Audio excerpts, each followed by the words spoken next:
এমন কাজের যার কোনো প্রয়োজন নেই তাও করছেন।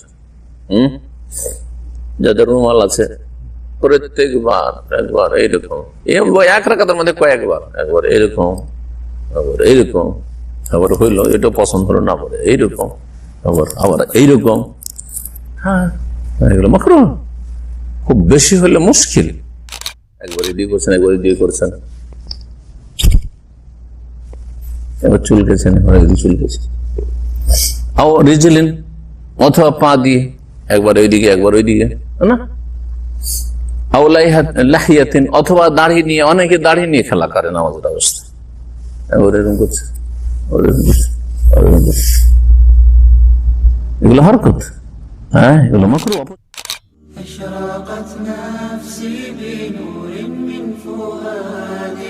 6 নম্বর তুকরাউল হারাকাতু ফিস সালাতি ওয়া মিন যালিকাল আবাস, নামাজের অবস্থায় বিনা কাজে নড়াচড়া করা, এটাও অপছন্দনীয়।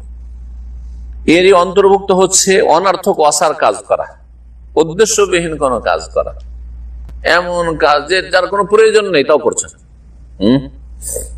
যাদের রুমাল আছে প্রত্যেকবার একবার এইরকম, এক রাকাতের মধ্যে কয়েকবার, একবার এরকম, আবার এইরকম, আবার হইলো এটা পছন্দ হলো না, বলে এইরকম, আবার এইরকম। হ্যাঁ, এগুলো মাকরুহ। খুব বেশি হলে মুশকিল। হ্যাঁ, অনেক সময় হয়তো একবার হইলো, একবার হইতে পারে পুরো ঢেকে গেছে, তাহলে তো একটু ঠিক করলো, সেটা আলাদা কথা। কিন্তু লেগে আছে, ওর পিছনে লেগে আছে, এদিক সোজা আছে কিনা, এদিকে চলে গেল নাকি, নামাজ গেল ওইদিকে গেলো, এইদিকে গেল ওইদিকে গেল, অসুবিধা কি? বিনা কাজে নড়াচড়া করা হচ্ছে মাকরুহ। আমালু মালা ফায়দাতা ফিহি, নড়াচড়া কাকে বলা হয়? এমন কিছু করা যাতে কোনো লাভ নেই। নড়াচড়া পা দিয়ে শুধু নয়, হাত দিয়ে হতে পারে, অথবা কাপড় নিয়ে, কাপড় দেখছেন যে একটু আছে, এগুলো ইত্যাদি ইত্যাদি। বিনা প্রয়োজনে ওই রকমই কি করা, যে জায়গাটায় সেজদা করেছেন ওই জায়গাকে এরকম করছে, প্রয়োজন কেমন? দেখছেন যে জায়গাটায় সেজদা করবো সেই জায়গায় কুচি পাথর আছে, আমি কপালটা রাখলে কষ্ট পাবো, যখন কষ্ট পাবো তখন আমার খুশু নষ্ট হবে, তো যাতে করে খুশুটা নষ্ট না হয় এখানে কষ্ট পেয়ে, সেই জন্য হয়তো একবার এরকম সরিয়ে দিলেন, দেখছেন যে কিছু, অথবা কোন একটা পোকা, হ্যাঁ ককরোচ, হ্যাঁ এরকম কিছু তেলা পোকা দেখছেন, সরাবেন না সরিয়ে দিবেন, কিন্তু বিনা কাজে যেতেন। হ্যাঁ, এটাকে বরাবর করতে হবে আমার সামনে, একটু ভাঁজ পড়ে থাকলে অসুবিধা নেই, তাই না? এগুলো হচ্ছে মাকরুহ। বিনা কাজে যদি হয়, মিন গায়রি হাজাতিন, কিন্তু কাজে হরকত করা যাবে কিনা, যে কোন যদি নামাজের স্বার্থে হয় তাহলে করতে হবে। একটা কথা মনে রাখেন, কায়দা মনে রাখেন, নামাজের স্বার্থে যদি হরকত নড়াচড়া হয়, আপনার স্বার্থে, হ্যাঁ বিনা কাজে নাই, বিনা উদ্দেশ্য নাই, নামাজের স্বার্থে যদি নড়াচড়া হয় তাহলে করতে হবে। যেমন আপনার ডান দিকে ফাঁকা হয়ে গেছে, একটা লোক বেরিয়ে চলে গেছে অথবা সরে গেছে, ইমামের দিকে সরে গেছে, জায়গা ফাঁকা হয়েছে, দুজনের মাঝখানে জায়গা ফাঁকা হয়েছে, সরবেন না না বিদাতিদের মতো, বিদাতিদের লক্ষণ এটা। হ্যাঁ, বিদাতিদের কথা হইলো যে ডান পায়ের বুড়ো আঙ্গুল নড়ানো যাবে না।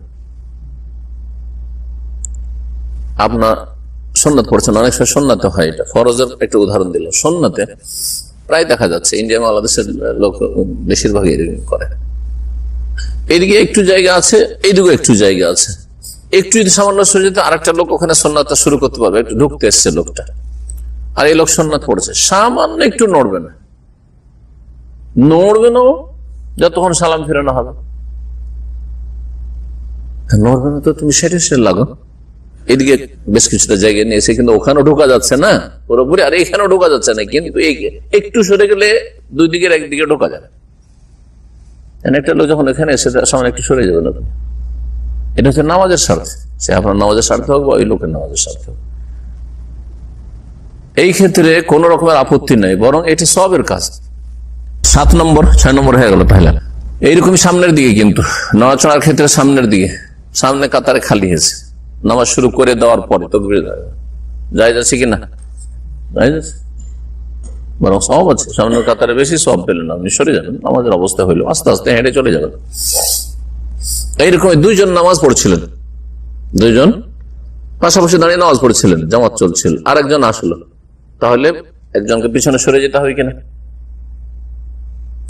উত্তম হচ্ছে যদি পিছনে জায়গা থাকে তো মুক্তাদি সরবে, আর যদি পিছন দিকে জায়গা না থাকে তাহলে ইমাম সরবে। এগুলো সবের কাজ, সরতে হবে, নড়াচড়া করতে হবে। أشرقت نفسي بنور من فؤاد